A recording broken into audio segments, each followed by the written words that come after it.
Hey guys, what is up? My name is Megan and welcome back to my channel, or welcome if you're new. I hope you guys are doing well and staying safe. Today I'm here with the end of the year book tag. I will link the original creator of this tag down below. I've been doing it for years, and so I thought, why not continue the tradition in 2020?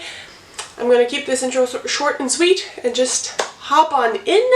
The first question of this tag is, are there books that you have started this year that you have not finished? If you've been following my vlogs, you would know that throughout the year I have kind of put books down without DNFing them forever, but I don't particularly care if I was in the middle of them. However, there are two books that I do want to try to complete before the end of the year, both of which are not in my usual genres. The first one being Thunderhead by Neil Shusterman. This is the second book in the Arc of a Scythe trilogy, the first one being Scythe. I read the first novel back in the summertime and I absolutely fell in love and was so incredibly surprised by how much I loved it. If you are unaware of the premise of this series, the first book, Scythe, follows these two main characters, and this is obviously in a dystopian world where all of life's problems like hunger and just disease, everything has kind of been solved and eradicated from the world, and the world is controlled by this Thunderhead. And so the only way for people to actually die and for population to stay safe and healthy and regulated is with these scythes that are actually the only ones who are allowed to kill people. You could be scythed at any time except if you were granted immunity for whichever reason, and we follow two characters who are chosen to be apprenticed under a scythe, and only one of them can actually become an actual scythe, and so we follow them through their first year, and obviously Thunderhead has the repercussions of what happens in Scythe. I gave the first one 5 stars, and I had started reading this one. I, for some reason, lost the page I was on, but I had read like 80 pages or so and had to put it down for reasons I cannot remember as of now, but I was enjoying it quite a lot, and so I do want to finish this one before the end of the year so that I can set myself up to read the final installment, which I am blanking on its name right now. And another one, and probably most shocking of all, is this big boy. We have House of Earth and Blood, the first in the Crescent City series by Sarah J. Maas. This is my first Sarah J. Maas book and the one that appeals to me most. I have read around 100 pages of this book before I had to put it down. I think I started filming other videos and had other commitments I needed to, take care of. Therefore, I put it down. However, I'm still extremely excited for this book, and I think it's going to be much more up my alley than others of her works. However, I do want to try her ACOTAR series and vlog my reactions, and maybe I could vlog my reactions to this as well. I have been taking notes and post-its to kind of figure out the world. If you are unfamiliar, from what I can understand of this book, it is kind of a mixture between our world and some magical elements, like fantastical elements as well, because we have references to cell phones and technology and all these other things mixed in with all the mythical creatures Sarah J. Maas usually has. And we follow a main character named Bryce, who is best friends with a werewolf, and actually, it's not a spoiler, but her best friend actually gets murdered at the beginning of this book. Then we flash forward some time period and we follow Bryce, and I believe he's is he an angel? Yes, a fallen angel, as they try to figure out who killed Bryce's best friend and kind of solve a mystery. It's a pretty hefty book, and I'm not someone who reads a lot of fantasy, which is kind of why I also put it down, because I need 100% of my focus.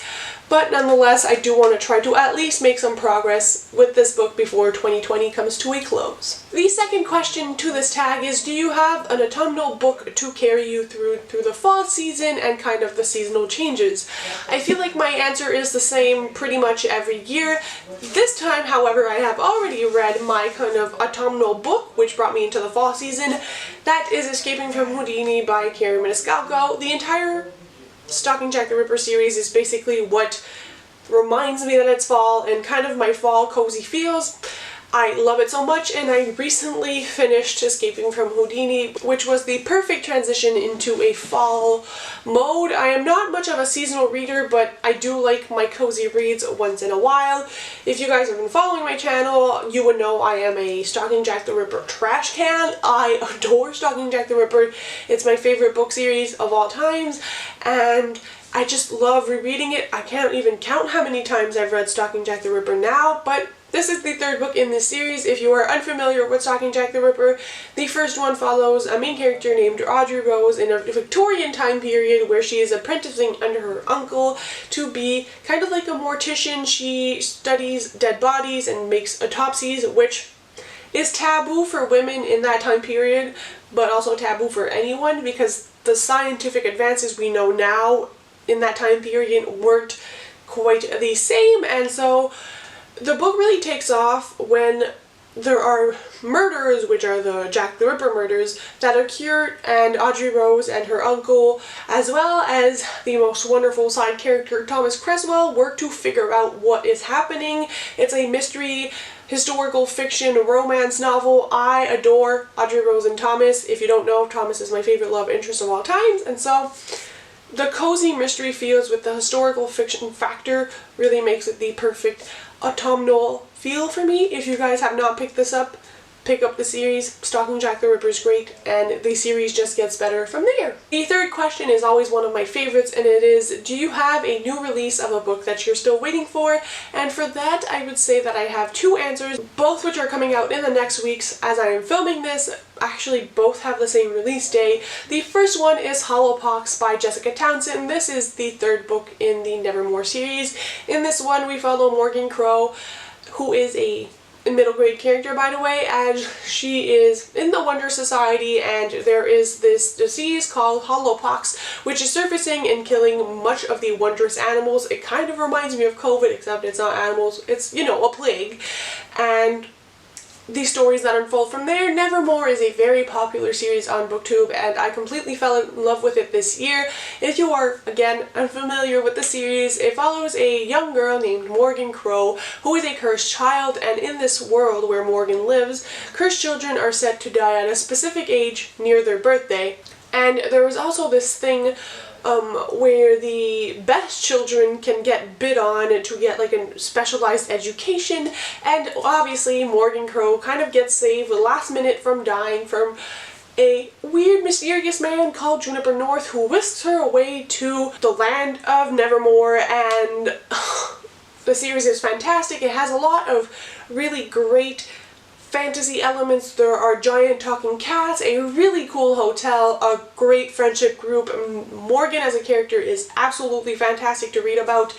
I cannot wait for Hollowpox. I believe its release date was pushed back a few times, and I just cannot wait. It releases October 27th, and the next book I want to talk about is also released on October 27th, and it is again from Carrie Maniscalco, who wrote the Stalking Jack the Ripper series, and that is Kingdom of the Wicked, and I am so bloody excited. Both of these books I have special edition boxes for that I have pre-ordered, and I can't wait to get my hands on them. Kingdom of the Wicked is a young adult fantasy novel, so it's not historical fiction like Jack the Ripper was, and I'm nervous but very excited to see what I think about it. It has to do with twin sisters, I believe, and one of them dies or goes missing, and then the other twin kind of works with this boy to figure out what happened. I think there's magic, maybe witchcraft involved. I am so excited. I don't want to know too much because I just know I'm going to love it. Carrie Maniscalco's writing is flawless, so those are the two books I'm anticipating for the rest of the year. The next question is to name 3 books you want to read before the end of the year. I could honestly just answer the entirety of my TBR, but quickly, I do want to get to The House in the Cerulean Sea by TJ Klune. This is a very beloved book on the BookTube community and just the bookternet as a whole. This is an adult fantasy novel that a lot of people compare to the Wayward Children series, but also an adult book that kind of reads like middle grade. I did start this book as well, and I was like 60 pages in, and what I can understand is that we follow this man who in this world kind of acts like a social worker but for magical children, and he has to go investigate this house in the Cerulean Sea because it has some of the most magical children there is, and he needs to assess the danger level and to see if they're going to provoke the end of the world.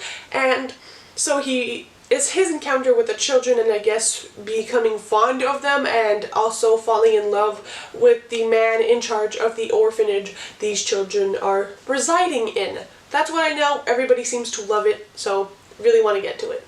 The next book I'm really looking forward to reading is This Time Tomorrow by Tessa Bailey, which is the companion novel and sequel to Reborn Yesterday. This follows some of the side characters that we followed in Reborn Yesterday, which is a paranormal romance series with vampires. I adored and fell head over heels for Reborn Yesterday, and so I could not be more excited to read this one, especially because I love both of the side characters who it involves. I'm not going to talk too much more about it because I've been gushing about this series on my channel for quite a while now, but just know it's on the top of my TBR, 5-star prediction.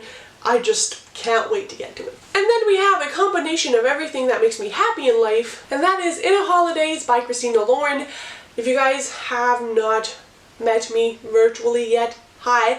I am addicted to Christmas. Christmas is my favorite thing in the whole entire world, and I also love Christina Lauren, especially the Unhoneymooners, and this is a combination of Christina Lauren and Christmas. This is a Groundhog Day book where a main character who every year goes to this cabin with her parents and her parents' friends and all their relatives and whatnot, and I believe she relives the same day over and over again until it's perfect or something changes. I'm not quite sure.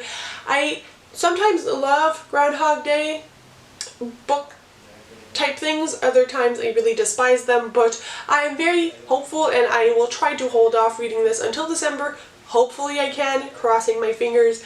Very excited for this. The next question is, name a book that could probably shock you and maybe become one of your favorites or favorite of the year. I feel like it's quite a repetitive question, but for that I would answer Hollowpox by Jessica Townsend, Kingdom of the Wicked by Carrie Maniscalco, or This Time Tomorrow by Tessa Bailey. I feel like those are the three things I know I'm going to love. Hollowpox because I already am so familiar with the world, and every book that is published in the series just keeps getting better. This Time Tomorrow because I love the side characters, the paranormal romances are exquisite, and just Tessa Bailey's writing. And then Carrie Maniscalco, she's one of my all-time favorite authors, and I just have been anticipating a new series from her for such a long time, so these are the three contenders to becoming my favorite book of the year, which it probably would have to replace either like Reborn Yesterday or Beach Read or some of the books I've talked a lot about on my channel, so the bar is very high, but these are the books that could do it, if ever. It is possible. And the last question is, do you have any reading plans that are started for 2021? Absolutely I do. I have ordered my reading planner for 2021. I have started thinking about reading vlogs and videos and books I want to read. I have a full on TBR list for 2021 for books that are coming out, which I will be filming quarterly videos for book releases starting very soon for 2021. I'm so excited for the reading year ahead. So those were all the questions. I really hope you guys enjoyed this tag. I tag all of you guys to do it either via video, or you can leave your answers in the comments down below. Also, if you watched this far, leave me a cat emoji in the comments. I'll see you very soon with another video. Happy reading, guys. Bye!